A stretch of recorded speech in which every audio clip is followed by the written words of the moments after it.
আচরণে, ভাষায়, সভ্যতায় সব সীমা আগেই ছাড়িয়ে গেছেন ডোনাল্ড ট্রাম্প। ইরানকে লাগাতার হুমকি দেওয়া আর টালমাটাল কথাবার্তায় তিনি যখন বেপরোয়া, তখনই শুরু হয় ইরানের ডিজিটাল রোস্টিং। ট্রাম্পের গালিগালাজ আর আগ্রাসী হুমকির মুখে ইরান পিছু হঠাতে দূরের কথা, বরং কথার জবাব দিচ্ছেন সামাজিক মাধ্যমে ট্রোল দিয়ে।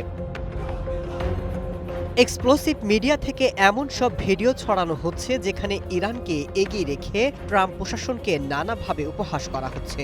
শুধু অজ্ঞাত অ্যাকাউন্ট নয়, ইরানের সরকারি মহলেও এই প্রচার যুদ্ধে সরাসরি অংশ নিয়েছে।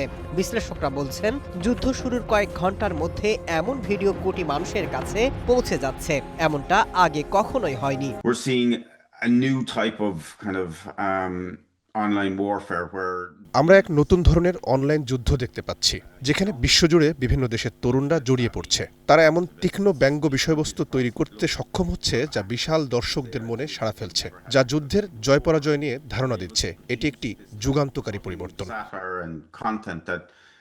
is resonating with a huge audience.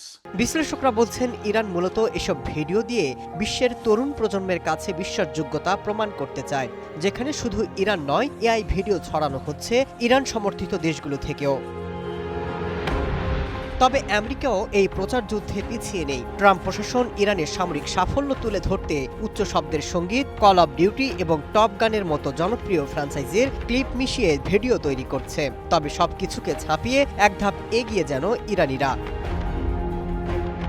বিশেষজ্ঞরা সতর্ক করছেন, মিম যুদ্ধকে আসল যুদ্ধের সাথে এক করে দেখা ঠিক হবে না। প্রচার যুদ্ধ যতই তীব্র হোক, সামরিক আর কূটনৈতিক লড়াইয়ের সমতুল্য নয়। এছাড়া নতুন এই ভিডিওগুলো মানুষের কাছে এতটাই জনপ্রিয় হচ্ছে, যা ভবিষ্যতে প্রকৃত কোনো তথ্যকেও আড়াল করে দিতে পারে। Masud Rana, one international desk.